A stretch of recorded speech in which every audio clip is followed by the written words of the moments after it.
Hi, நீங்க பார்த்துட்டு இருக்கிறது டெட்செக் ட்ரேட்ஸ். இந்த வீடியோல எத பத்தி பார்க்க போறோம்னா, நான் என்னென்ன ஃபண்ட் அக்கவுண்ட் வச்சிருக்கேன், அந்த ஃபண்ட் அக்கவுண்ட்ல இப்ப என்னென்ன நிலைமையில இருக்கு, அதாவது என்ன கண்டிஷன்ல இருக்கு அப்படிங்கிறத பத்தி தான் பார்க்க போறோம். அ முதல்லயே நான் சொல்லியிருந்தேன், ஃப்ரம் ஸ்டார்ட்டிங் நான் யூடியூப் ஸ்டார்ட் பண்ண ஆரம்பிச்சதுலருந்து ஃபர்ஸ்ட் வீடியோல வந்து நான் சொல்லிட்டு தான் இருக்கேன். I am not a profitable trader. But profitable trader ஆகுறதுக்கான எல்லா முயற்சிகளையும் நான் எடுத்துட்டு இருக்கேன். ஆ இப்ப வந்து ஓரளவுக்கு ஸ்மூத்தா போயிட்டு இருக்கு. நல்லாவே வந்து ஒரு எட்ஜ் கிடைச்சு, இப்படிதான் ட்ரேட் எடுக்கணும் அப்படிங்கிற ஒரு மென்டாலிட்டி கிடைச்சிருச்சு. ஸோ அததான் வந்து நான் லாஸ்ட் வீடியோ கூட ஒரு இந்த ஸ்ட்ராட்டஜி தான் நான் யூஸ் பண்றேன் அப்படின்னு நான் ஒரு வீடியோ போட்டிருந்தேன். அந்த வீடியோ போய் பார்க்கணும்னா பாருங்க. மாஸ்டரிங் தி மார்க்கெட் பார்ட் 2ன்னு சொல்லியிருப்பேன். நீங்க பார்ட் 1லாம் பார்க்க தேவையில்ல. டைரக்ட்டா பார்ட் 2 வீடியோவே பாருங்க. அதுல அந்த வீடியோ பார்த்தீங்கனாலே ஓகே இப்படிதான் ட்ரேட் எடுக்கணுங்கிற ஒரு ஐடியா உங்களுக்கு கிடைக்கும். ஆ அந்த வீடியோ ஏன் அந்த அளவுக்கு யூஸ் போகலைங்கிறது எனக்கு தெரியல. பட் பார்த்தவங்க எல்லாருமே சப்ஸ்கிரைப் பண்ணிட்டாங்க. அதனால அந்த கன்டென்ட் நல்லா இருக்கிறதுனால கண்டிப்பா சப்ஸ்கிரைப் பண்ணியிருப்பாங்க. இஃப் இன் கேஸ் அது உங்களுக்கு ரீச் அவுட் ஆகாம இருந்திருக்கலாம். நான் இந்த வீடியோலயே ரிமைண்ட் பண்றேன். சப்போஸ் அந்த வீடியோ போய் பார்க்கலன்னா, அந்த பார்ட் 2ன்னு இருக்கும். மாஸ்டரிங் தி மார்க்கெட்ன்னு சொல்லிட்டு. நான் வேணா டிஸ்கிரிப்ஷன் லீவ் பண்றேன். அந்த வீடியோ வேணா போய் பாருங்க. கிளியரா வந்து இப்படிதான் டெக்னிக்கல் அனாலிசிஸ் பண்ணி ட்ரேட் எடுக்கணும் அப்படிங்கிற ஒரு ஐடியா உங்களுக்கு கண்டிப்பா கிடைக்கும். சப்போஸ் போய் பார்க்கலன்னா கண்டிப்பா போய் பார்த்துருங்க. இப்ப நான் அத ஏன் சொல்றேன்னா, இவ்வளோ நாள் கழிச்சு இத்தனை வீடியோ பார்த்ததுக்கு அப்புறம், ஓகே இதுதான் ஸ்ட்ராட்டஜி அப்படின்னு ஃபிக்ஸ் பண்ணி, இப்போ ஒரு ஃபன்னோட அக்கவுண்ட்ல பண்ணிட்டு இருக்கேன். அந்த ஃபன்னோட அக்கவுண்ட் இப்ப நல்லா போகுமா, போவாதா அப்படிங்கிறதெல்லாம் அது அடுத்த விஷயம். பட் இதுக்கு முன்னாடி நான் நெறைய ஃபன்னோட அக்கவுண்ட் வச்சிருந்தேன். அந்த ஃபன்னோட அக்கவுண்ட்லாம் நெறைய தப்பு பண்ணிட்டேன். எப்புட்ன்னா, ட்ரேட் எடுப்பேன். ஒரு நேரம் பார்த்தீங்கன்னா, ஒரு ட்ரேட் எடுத்துட்டு இருப்பேன். இன்னொரு நேரம் பார்த்தீங்கன்னா, வேற ஸ்ட்ராட்டஜி வச்சு ட்ரேட் எடுத்துட்டு இருப்பேன். ஸோ அப்படி நீங்க பண்ணீங்கன்னா, கண்டிப்பா ட்ரேடிங்ல சஸ்டெயினே பண்ண முடியாது. ஸோ அதுக்காக தான் இந்த வீடியோவே போடுறேன். ஸோ டிரான்ஸ்பரன்ட்டா நான் என்னென்ன தப்பு பண்ணேன், என்னென்ன மாரியான அக்கவுண்ட்ஸ் பிரீச் பண்ணேன், அப்படிங்கிறத நான் சொன்னேன்னா, கண்டிப்பா உங்களுக்கு வந்து ஒரு கிளியரான ஒரு ஐடியா கிடைக்கும். ஸோ தட் நீங்க வந்து எந்த அக்கவுண்ட்டையும் வந்து வேஸ்ட் பண்ணிற மாட்டீங்க. அதுக்காக தான். ஸோ இப்போ வந்து ஃபர்ஸ்ட் ஸ்டார்ட்டிங்ல இருந்து நான் என்னென்ன அக்கவுண்ட் வச்சிருந்தேன், அந்த அக்கவுண்ட்ல என்ன ஆச்சு அப்படிங்கிறத பார்த்துருவோம். ஃபர்ஸ்ட் வந்து நான் ட்ரேடிங் ஸ்டார்ட் பண்ண புதுசுல ஓகே. ஐசிடி கத்துக்கிட்டாச்சு. கத்து முடிச்சுட்டு, சரி ஒரு ஸ்ட்ராட்டஜின்னு ஒண்ணு கிடையவே கிடையாது. ஆனா, அதுக்கு முன்னாடியே ஒரு ஃபண்ட் அக்கவுண்ட் வாங்கலாம் அப்படின்னு சொல்லிட்டு ஃபண்டட் நெக்ஸ்ட்ல தான் வாங்குனேன். ஃபண்டட் நெக்ஸ்ட்ல பார்த்தீங்கன்னா, நான் வந்து 5K அக்கவுண்ட் வாங்குனேன். 5K அக்கவுண்ட் வாங்குனேன். 5K அக்கவுண்ட் பார்த்தீங்கன்னா, கிட்டத்தட்ட ஒரு $32 என்னமோ வந்துச்சு. ரூ. 2,600 வாங்குனேன். வாங்கி அந்த ஃபண்டட் அக்கவுண்ட்ல எடுத்த எல்லா ஃபண்டட் நெக்ஸ்ட்ங்கிற அந்த அக்கவுண்ட்ல எடுத்த எல்லா ட்ரேடுமே டிஃபரண்ட் ஸ்ட்ராட்டஜி. அதுதான் நான் பண்ண தப்பே. ஒரு நேரம் பார்த்தீங்கன்னா, ஒரு ஒரு ஒரு ஸ்ட்ராட்டஜி வச்சு பண்ணிட்டு இருப்பேன். இன்னொரு நேரம் பார்த்தீங்கன்னா, வேற ஸ்ட்ராட்டஜி வச்சு பண்ணிட்டு இருப்பேன். அப்படி பண்ணி, பண்ணி என்ன ஆயிடுச்சுன்னா, ஒரு சில ட்ரேட் வரும். But most of the trade என்ன ஆகும்னா, அடிதான் ஆகும். அடிதான் விழுகும். கண்டிப்பா லாஸ் தான் ஆவேன். நான் வேணா அது நோஷன்ஸ்ல வேணா போட்டு வச்சிருந்தேன்னு நெனைக்கிறேன். இதுதான் அந்த ஃபனனெக்ஸோட நோஷன். மொத்தமாவே ஒரு 4, 5 ட்ரேட் தான் வின்னே பண்ணியிருப்பேன். மத்த எல்லாமே கண்ட மேனிக்கு லாஸு. அப்படி பண்ணி, பண்ணி ஒரு மாரி ஸ்ட்ராட்டஜியே இல்லாம எடுத்து, எடுத்து அந்த அக்கவுண்ட்டயே ப்ளோ பண்ணி விட்டேன். இருங்க அந்த ஸ்க்ரீனுக்கு வந்துர்றேன். ஸோ, இப்ப இந்த ஃபண்டட் நெக்ஸ்ட்ட பொறுத்தவரைக்கும், இந்த ஃபண்டட் நெக்ஸ்ட்ட நான் பிரீச் பண்ணிட்டேன். பிரீச் பண்ணி இப்போ கொஞ்ச நாள் முன்னாடி தான் பிரீச் பண்ணேன். பிரீச் ஆயிருச்சு. அதுக்கப்புறம் சரி ஃபண்டட் நெக்ஸ்ட்ட தான் பிரீச் ஆயிருச்சு அப்படின்னு சொல்லிட்டு, குவான்டக்கல்ல அக்கவுண்ட் வாங்குனேன். குவான்டக்கல்ல ஏன் வாங்குனேன் அப்படின்னா, அதுவுமே 5K அக்கவுண்ட் தான். அத நீ ஃபண்டட் நெக்ஸ்ட்லயே வாங்கியிருக்கலாமே மறுக்க அப்படின்னு கேட்டீங்கன்னா, நான் வந்து புதுசா வரவங்களுக்கு என்ன சஜெஸ்ட் பண்ணணும்னா, ஃபர்ஸ்ட் 5K அக்கவுண்ட் வாங்குறீங்கன்னா, ஃபண்டட் நெக்ஸ்ட்லலாம் போய் வாங்காதீங்க. குவான்டக்கல் இல்லைன்னா கோட் வாங்குங்க. ஏன்னா இந்த 5K அக்கவுண்ட் வந்து பார்த்தீங்கன்னா, குவான்டக்கல், கோட்லலாம் வந்து வெறும் ஒரு $13, $15 தான் வரும்.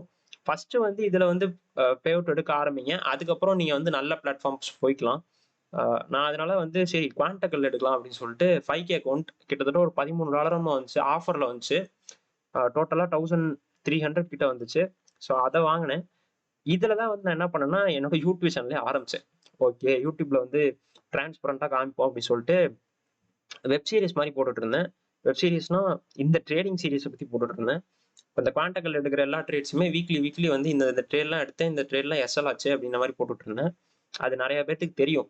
இந்த மாரி இந்த டெட்செக் ட்ரேட்ஸ்ல வந்து பார்த்தீங்கன்னா, முக்காவாசி வந்து அது அந்த வீடியோ தான் இருக்கும். வீக்லி வீக்லி குவான்டக்ட்ல நான் என்னென்ன ட்ரேட் எடுத்தேன், அந்த ட்ரேட் லாஸ் ஆச்சா, ப்ராஃபிட் ஆச்சா அப்படிங்கிறத வீக்லி வீக்லி நான் ரிகேப் மாரி போடுவேன். அது வேணும்னா நீங்க வந்து பிளேலிஸ்ட்ல இருக்கும். அத வேணா போய் பாருங்க. மை ஃபண்டட் ஜர்னி அப்படின்னு சொல்லிட்டு ஒரு பிளேலிஸ்ட் இருக்கும். அதுல வந்து எடுத்த எல்லா ட்ரேட்ஸுமே ரிவ்யூ பண்ணி போட்டிருப்பேன். ஸோ அது அப்படியே நல்லா தான் போயிட்டு இருந்துச்சு. இந்த அக்கவுண்ட் இன்னும் பிரீச் பண்ணல. அது அப்படியே தான் இருக்கு. ஒரு $180 மைனஸ்ல இருக்கு. அந்த $180 அத அப்படியே வச்சுட்டேன். அதுக்கப்புறம் நான் எந்த ட்ரேடுமே எடுக்கல. நெறைய பேர் என்ன நெனச்சுட்டீங்கன்னா, இந்த கான்டாக்ட்ல எடுக்கிற ட்ரேட வந்து இவன் காமிக்க மாட்டேங்கிறான். இவரு ஃபெயில் பண்ணிட்டாரு போல அந்த அக்கவுண்ட்ட அப்படின்னு நெனச்சிட்டு இருக்கீங்க. அதெல்லாம் கிடையாது. நான் வேணா காமிக்கிறேன். அது அப்படியே தான் இருக்கு. நான் எந்த ட்ரேடுமே எடுக்கல. பாருங்க 5000லேருந்து ஒரு $180 மைனஸ்ல இருக்கு. ஒரு கிட்டத்தட்ட 4% மைனஸ்ல இருக்கு. இதுக்கப்புறம் ட்ரா டவுன் கொண்டு வந்து அதுக்கப்புறம் நான் கொண்டு வரதெல்லாம் கொஞ்சம் கஷ்டம். ஸோ அந்த இன் பிட்வீன் கேப்ல நான் என்ன பண்ணிட்டேன்னா, சரி ஓகே கோட் வாங்குவோம் அப்படின்னு சொல்லிட்டு கோட் வாங்குனேன். ஸோ இப்ப இந்த 2 அக்கவுண்ட்ல ஒரு அக்கவுண்ட் பிரீச். இந்த ஒரு அக்கவுண்ட் ஆக்டிவ்ல தான் இருக்கு. ஒரே ஒரு அக்கவுண்ட் தான் நான் மொத்தமாவே பிரீச் பண்ணியிருக்கேன். அத முதல்லயே நான் சொல்லிடுறேன். இது ஆக்டிவ்ல தான் இருக்கு. குவான்டக்லும் ஆக்டிவ்ல தான் இருக்கு. இப்போ கோட் ஒண்ணு வாங்குனேன். கோட் வந்து அதே 5K அக்கவுண்ட் தான். என்னன்னா கோட் வந்து நல்ல ஆஃபர்ல வந்துச்சு. கிட்டத்தட்ட $9 என்னமோ தான். ரூ. 1000 தான் பே பண்ணேன். ஸோ அதனால சரி வாங்கி வச்சுப்போம் அப்படின்னு சொல்லிட்டு வாங்குனேன். அதுல எந்த ட்ரேடுமே எடுக்கல. ஒரே ஒரு ட்ரேட் எடுத்தேன்னு நினைக்கிறேன். அந்த ட்ரேடுமே எஸ்எல். அது எப்பயோ எடுத்தேன். ஒரு $25 மட்டும் மைனஸ்ல இருக்கு. 4 ட்ரேடு. அதுல ஒரே ஒரு ட்ரேடு மட்டும் தான் இந்த ரிஸ்க் வச்சு எடுத்தேன். மத்த எல்லாமே 0.01ல வச்சு எடுத்தது தான். ட்ரேடே எடுக்கல நானு. அது ஏன் எடுக்கலன்னா, இன்ஸ்டன்ட் ஃபண்டிங் வந்து ஃப்ரீயா கிடைச்சுச்சு. Instant funding. ஸோ இன்ஸ்டன்ட் ஃபண்டிங்குமே வந்து பார்த்தீங்கன்னா 5K அக்கவுண்ட் தான். இப்பதான் கொஞ்ச நாள் முன்னாடி இன்ஸ்டன்ட் ஃபண்டிங்ல வந்து ஃப்ரீயா விட்டாங்க ஒரு அக்கவுண்ட். வேணும்னா பர்ச்சேஸ் பண்ணிக்கோங்க அப்படின்னு சொல்லிட்டு அவங்க பே அவுட் தருவாங்களா தரமாட்டாங்களா அப்படிங்கிறதுலாம் அடுத்த விஷயம். பட் அந்த அக்கௌண்ட்டை பாஸ் பண்றோமா பாஸ் பண்ணி அந்த நாலேஜ் எடுத்துக்கிறோமா ஒரு பொட்டன்ஷியல் இருக்கா நம்மளுக்கு அப்படிங்கிற செக் பண்றதுக்காக தான் நான் இதை வந்து இன்ஸ்டன்ட் ஃபண்டிங் பண்ணிட்டு இருக்கேன். இப்போ இன்ஸ்டன்ட் ஃபண்டிங் வந்து நல்லாவே போயிட்டு இருக்கு. நல்லா போயிட்டு இருந்துச்சு லாஸ்ட் வீக் வரைக்கும். லாஸ்ட் வீக்ல ஒரு 2-3 மிஸ்டேக்ஸ் பண்ணதுனால ஓரளவுக்கு அக்கௌண்ட் நல்லா தான் இருக்கு. இன்னுமே நல்லா தான் இருக்கு. நான் தான் சொல்றேன்ல இப்போ இந்த அக்கௌண்ட்ஸ் எல்லாமே வந்து பாத்தீங்கன்னா டிஃப்ரெண்ட் டிஃப்ரெண்ட் ஸ்ட்ராட்டஜிஸ் வச்சு எடுத்துட்டு இருந்தேன். பட் இன்ஸ்டன்ட் ஃபண்டிங் வந்து பாத்தீங்கன்னா ஒரு கிட்டத்தட்ட ஒரு 8 ட்ரேடோ 10 ட்ரேடோ எடுத்துட்டேன். அந்த 10 ட்ரேடுமே ஓரளவுக்கு நல்லா தான் இருந்துச்சு. 4 ட்ரேட் ரொம்ப ப்ராஃபிட், 3 ட்ரேடோ 4 ட்ரேடோ SL. 2 trade break even missed trade அந்த மாதிரி இருக்கு. அது வேணா நான் காமிக்கிறேன். அது நான் நெக்ஸ்ட் வீக்ல இருந்து இதை சீரிஸ் மாதிரி போட்டுடலான்னு பாக்குறேன். ஏன்னா இந்த சீரிஸ்மே நான் கண்டினியூ பண்றது இல்ல. $180 மைனஸ்ல இருக்கு. அப்படியே தான் இருக்கு. லாஸ்ட் வீடியோல நான் சொல்லியிருப்பேன் அந்த சீரிஸ் அப்போ. அதுக்கப்புறம் நான் எந்த வீடியோவுமே போடவே இல்ல. ஸோ இது இப்போ குவான்டகல்ல நான் மறுக்க போய் என்ட்ரி எடுப்பேனா அப்படின்னு கேட்டீங்கன்னா எனக்கு தெரியல. அது மேபி இந்த இன்ஸ்டன்ட் ஃபண்டிங் கோட்லாம் ஏதாவது நடந்ததுக்கு அப்புறம் தான் நான் வந்து குவான்டகல்ல போய் என்ட்ரி எடுப்பேன். ஏன்னா குவான்ட் வந்து ஒரு மாதிரி எனக்கு முதல்ல இருந்தே ராசியே இல்லாத மாதிரி ஆயிடுச்சு. ஸோ அதனால அது கொஞ்ச நாள் ஒதுக்கி வச்சிடலாம் அப்படின்னு சொல்லிட்டு தான் ஒதுக்கி வச்சிருக்கேன். ஸோ நெக்ஸ்ட் வீக்ல இருந்து இன்ஸ்டன்ட் ஃபண்டிங் நான் என்ன மாதிரி ட்ரேட் எடுத்துட்டு இருக்கேன். அதுல என்ன நம்ம ப்ராஃபிட்ஸ் அண்ட் லாசஸ் வந்து பார்த்துட்டு இருக்கேன் அப்படிங்கிற மாதிரி சொல்ல போறேன். இன்ஸ்டன்ட் ஃபண்டிங் வந்து இப்போ என்ன ஸ்டேட்டஸ்ல இருக்குன்னு பார்த்தீங்கன்னா ஒரு $57 பிளஸ்ல இருக்கேன். இது லாஸ்ட் வீக் கூட நல்லா தான் இருந்துச்சு. நான் வேணா அதையும் காமிக்கிறேன். ஸோ மந்த்லி பாருங்க. இப்போ லாஸ்ட் வீக் வந்து பார்த்தீங்கன்னா, $125 பக்கமா பிளஸ்ல இருந்தேன். இந்த சேலஞ்ச் வாங்கியே கிட்டத்தட்ட ஒரு 10 நாள் கூட ஆவல. ஏன்னா அப்பதான் ஃப்ரீயா கிடைச்சுச்சு எனக்கு. அதுக்குள்ள ஒரு 11 ட்ரேட்ஸ் பக்கமா எடுத்துட்டேன். ஓரளவுக்கு எல்லாமே நல்லாவே பண்ணிட்டு இருக்கேன். ஸோ அததான் அந்த ஸ்ட்ராட்டஜி தான் இப்ப நான் இங்க யூஸ் பண்றது தான் வந்து லாஸ்ட் வீடியோல நான் சொல்லியிருந்தேன். இந்த ஸ்ட்ராட்டஜி தான் யூஸ் பண்றேன் அப்படின்னு சொல்லியிருந்தேன். அததான் நான் வந்து உங்களுக்கு சஜெஸ்ட் பண்ணிட்டு இருக்கேன். போய் பார்க்கறதுன்னா பாருங்க அப்படின்னு சொல்லிட்டு. சப்போஸ் ஏதாவது டவுட்னா அந்த வீடியோல லீவ் பண்ணுங்கன்னு சொல்லியிருந்தேன். சப்போஸ் பார்த்துட்டு ஏதாவது டவுட்னா அந்த வீடியோல லீவ் பண்ணுங்க. I will make a separate video. Okay. So instant funding வந்து ஓரளவுக்கு நல்லா போயிட்டு இருக்கு. ஹோப்ஃபுல்லி நல்லா போகும்னு நம்புறேன். பார்ப்போம். So these are my funded accounts. இந்த ஃபண்டட் அக்கௌண்ட் வச்சு தான் இப்போ வந்து பொழப்பு ஓட்டிட்டு இருக்கேன். இதுல ஏதாவது ஒன்று கிளியர் பண்ணிட்டேன்னா கூட பிடிக்கவே முடியாது. ஜாலியா நான் பாட்டுக்கு இப்போ கிளியர் பண்ணி இதுல பே அவுட் இப்போ இன்ஸ்டன்ட் ஃபண்டிங்ல வந்து நான் இப்போ இந்த 5K அக்கௌண்ட் நான் கிளியர் பண்ணிட்டேன். எனக்கு டார்கெட்டே $500 தான். ஸோ அதனால தான் நான் இன்ஸ்டன்ட் ஃபண்டிங்ல ஃபுல்லா ஃபோக்கஸ் பண்ணிட்டு இருக்கேன். இன்கேஸ் 5000லேருந்து $5500 கொண்டு வந்துட்டேன்னா எனக்கு மாஸ்டர் அக்கௌண்ட் வந்துடும். அதுக்கப்புறம் நான் 14 டேஸ்ல பே அவுட் ரெக்வஸ்ட் பண்ணலாம். இஃப் இன்கேஸ் ப்ராஃபிட்ல இருந்தேன்னா. ஸோ அதான் இப்போ இந்த இன்ஸ்டன்ட் ஃபண்டிங் மட்டும் கிளியர் பண்ணிட்டேன்னா அதுக்கப்புறம் எல்லாமே ஈஸி தான். Everything is about the first step. First step மட்டும் கிளியர் பண்ணிட்டோம்னா அதுக்கப்புறம் அடுத்தடுத்த அக்கௌண்ட்ஸ் ஈஸியாக கிளியர் பண்ணிடலாம் ரிஸ்க் வச்சு. ஸோ அதை நான் பர்சனலாக நம்புறேன். அதனால தான் புட்டிங் லாட்ஸ் ஆஃப் எஃபர்ட்ஸ். ஸ்டார்டிங்ல ஒரு மாதிரி தான் இருக்கும். இந்த வீடியோ நான் மெயினாக மேக் பண்றது காரணம் என்னன்னா நிறைய பேர் வந்து என்கிட்ட வந்து ப்ரோ நீங்க எவ்வளவு காசு பார்த்தீங்க, நீங்க எவ்வளவு இது பண்ணிருக்கீங்க அப்படின்னு கேட்பீங்க. எனக்கு இவங்க என்ன மென்டாலிட்டியில வராங்க அப்படிங்கிறதே எனக்கு புரியாது. ட்ரேடிங் ட்ரேடிங் வந்து அந்த அளவுக்கு ஈஸி கிடையாது. நான் வந்து ஐம் ஸ்ட்ரெஸ்ஸிங் திஸ் வேர்ட். அந்த அளவுக்கு நீங்க நினைக்கிற அளவுக்கு ஈஸி கிடையாது. கொஞ்ச நாள் நம்ம டைம் எடுத்துக்கணும். சில பேர்த்துக்கு வந்து டக்குன்னு வந்து அக்கௌண்ட் கிளியர் பண்ணிட்டு போயிருவாங்க. மேபி பை லக்கோ இல்லைன்னா அவங்க டிசிப்ளின்டா பண்ணி கூட போயிருக்கலாம். பட் ஒவ்வொருத்தவங்க ஒவ்வொரு டைம் எடுத்துப்பாங்க. ஸோ அந்த டைம் நம்ம குடுத்தே ஆகணும். அதுக்கு முன்னாடியே வந்து நீங்க ரஷ் பண்றேன் அப்படின்னு சொல்லிட்டு ரஷ் பண்ணீங்கன்னா, கண்டிப்பா அடி விழுவும். ப்ரோ இவ்வளோ நாள் நீங்க டைம் எடுத்துக்கிட்டீங்களே, நீங்க என்ன பண்ணீங்கன்னு கேட்டீங்கன்னா, நான் ஐசிடி ஆரம்பிச்சே எனக்கு கிட்டத்தட்ட 7 மாசம் தான் ஆச்சு. 7, 8 மாசம் தான் ஆச்சு. ஐசிடி ஆரம்பிச்சு. ஃபண்டட் அக்கவுண்ட்லாம் இப்ப இந்த ஃபண்டட் நெக்ஸ்ட்டே வந்து பார்த்தீங்கன்னா, இந்த இயர் ஸ்டார்ட்டிங் அப்ப தான் வாங்குனேன். 2வது மாசம் வாங்குனேன்னு நெனைக்கிறேன். பிப்ரவரி மந்த் வாங்குனேன். அதுக்கப்புறமே 4 அக்கவுண்ட் வாங்கி வச்சிருக்கேன். ஒரே ஒரு அக்கவுண்ட் தான் நான் இதுவரைக்கும் பிரீச்சே பண்ணியிருக்கேன். ரிஸ்க் மேனேஜ்மென்ட் தப்பா இல்லாதனால, ஒரே ஒரு அக்கவுண்ட் மட்டும் தான் என் சார்புல இருந்து நான் பிரீச் பண்ணது. மத்த எல்லா அக்கவுண்ட்டுமே இன்னமுமே என் கையில தான் இருக்கு. இதுவுமே கோட்டுமே ஆக்டிவ்ல தான் இருக்கு. அதே மாரி இன்ஸ்டன்ட் ஃபண்டிங்குமே நான் இப்ப தான் காமிச்சேன். எல்லாமே டேஷ்போர்ட் மூலியமாவே காமிச்சுட்டேன். இது 3மே என்ட்ட ஆக்டிவ்ல தான் இருக்கு. பட் இந்த ஃபண்டட் அக்கவுண்ட் மட்டும் பிரீச் பண்ணிட்டேன். ஸோ அதுல அந்த ஃபர்ஸ்ட் அக்கவுண்ட் தான் உங்களுக்கு நிறைய கத்து தரும். இப்படிலாம் ட்ரேட் பண்ணணும், இப்படிலாம் ட்ரேட் பண்ணக்கூடாது அப்படின்னு. ஸோ அங்க நிறைய தப்பு பண்ணுவீங்க. அதனால நீங்க வந்து டைரக்டா ஃபண்ட் நெக்ஸ்ட் ஃபண்டிங் எல்லாம் பாத்தீங்கன்னா ஒரு 3500 ரூபா வரும். அவ்வளவு காசு கொடுத்து நீங்க ஃபர்ஸ்ட் எடுத்த உடனே அந்த அக்கவுண்ட் வாங்காதீங்க. நான் என்ன சொல்லுவேன்னா குவாண்டக்கல் இல்லைன்னா கோட் ஃபண்டட்ல வந்து கம்மி ரேட்டுக்கு இருக்கும்.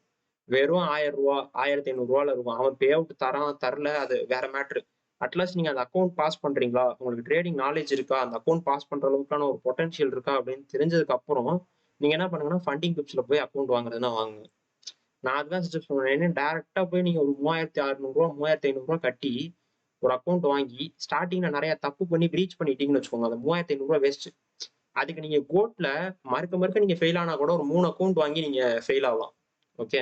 ஸோ அதுல நீங்க நிறைய கத்துக்கலாம். அதனால நான் என்ன சொல்லுவேன்னா ஸ்டார்டிங் ஒரு அக்கவுண்ட் வாங்குனீங்கன்னா கம்மி ரேட்ல வாங்குங்க. வாங்கி அதுக்கப்புறம் அதுல கிளியர் பண்றேன்னு தெரிஞ்சதுக்கு அப்புறம் ஃபண்டிங் எல்லாம் இப்ப நல்லா பே அவுட் வந்துட்டு இருக்காங்க. அதுல வந்து நீங்க போய் அக்கவுண்ட் வாங்கிக்கோங்க. 3500 ரூபா வரும். அதுக்கப்புறம் அதுல வாங்கி நீங்க வந்து அசால்ட்டா கிளியர் பண்ணிடலாம். ஏன்னா நார்மல் அக்கவுண்ட் வாங்கி கிளியர் பண்ற நீங்க பக்காவான ஒரு அக்கவுண்ட் வாங்கி உங்களால ஏன் கிளியர் பண்ண முடியாது? ஸோ அதனால ஃபர்ஸ்ட் எடுத்த உடனே ஒரு நார்மல் அக்கவுண்ட் வாங்குங்க கம்மி காசுல. அதுக்கப்புறம் ஹையர் அமௌண்ட்ஸ் போய்க்கலாம். ஓகே. ஸோ இந்த வீடியோ மெயினா டிரான்ஸ்பரன்சி பர்பஸ்க்காக தான். Trading is not that much easy. நிறைய பேர் வந்து என்கிட்ட வந்து கோர்ஸ் இருக்கா அப்படின்னு கேட்டுட்டு இருக்கீங்க. ப்ரோ நீங்க கோர்ஸ் ஏதாவது எடுக்கிறீங்களா, அதனாலதான் யூடியூப்ல அடி போட்டுட்டு இருக்கீங்களா, யூடியூப்ல வந்து ஏன் வீடியோ போட்டுட்டு இருக்கீங்க அப்படின்னு நிறைய பேர் கேட்டுட்டு இருக்கீங்க. அதெல்லாம் கிடையாது. என்கிட்ட கோர்ஸ்லாம் இல்ல. நான் வந்து முதலே சொல்லிட்டேன், I am not a profitable trader. Maybe profitable ஆனதுக்கு அப்புறம் நான் கோர்ஸ் வைப்பேனா வைக்க மாட்டேனா அப்படிங்கிறது எனக்கு தெரியல. பட் இப்போதைக்கு என்கிட்ட என்னென்ன நாலேஜ் இருக்கோ அது எல்லாத்தையுமே உங்ககிட்ட ஷேர் பண்ணிட்டு இருக்கேன். ஒரு விஷயத்த கூட நான் மறைக்கிறது கிடையாது. ஈவன் இந்த ஃபண்டட் அக்கவுண்ட்ஸ்ல என்னென்ன மாதிரியான ட்ரேட் எடுக்கிறேன் அப்படிங்கிற வரைக்கும் நான் காமிச்சிட்டு இருக்கேன். வேற யாராவது காமிப்பாங்களான்னு கூட எனக்கு தெரியல. ஸோ இந்த வீடியோ ஓரளவுக்கு உங்களுக்கு ஒரு ஒரு கிளியரான ஒரு வியூவை கொடுத்துருக்கும் நம்புறேன். So see you in next video. Next video வந்து இந்த ஜேர்னலிங் சம்மந்தப்பட்டு வீடியோ போடலான்ட்டு இருக்கேன். ஏன்னா ஜேர்னலிங் என்னோட ஜேர்னல் வந்து கொஞ்சம் நல்லா இருக்கும். இது எல்லாமே இது வந்து பாத்தீங்கன்னா இப்போதைக்கு நான் இன்ஸ்டன்ட் ஃபண்டிங்ல பண்ணிட்டு இருக்கேன்னு நான் சொன்னேன். ஸோ அதோட ஜேர்னலிங். ஸோ இந்த மாதிரி டெம்ப்ளேட் எப்படி ரெடி பண்றது அப்படி இப்படின்னு நான் வந்து அடுத்த வீடியோ போடலான்ட்டு இருக்கேன். இஃப் இன்கேஸ் வேணும்னா கமெண்ட் செக்ஷன்ல ஜேர்னல் எப்படி ப்ரோ பண்றது, நோஷன் லிங்க் கிடைக்குமா அப்படின்னு வேணா போடுங்க. ஸோ நோஷன் லிங்கை தாண்டி எப்படி நீங்களே கிரியேட் பண்றது அப்படிங்கிறத சொல்லிடுறேன். இந்த மாதிரி அழகழகா வச்சு நீங்களே கிரியேட் பண்ணலாம். ஒரு 10 நிமிஷம் கூட ஆகாது. ஸோ அதை பத்தி நெக்ஸ்ட் வீடியோ இருக்கும். Okay. So see you in the next video. Until then, bye from Dead Set Trades.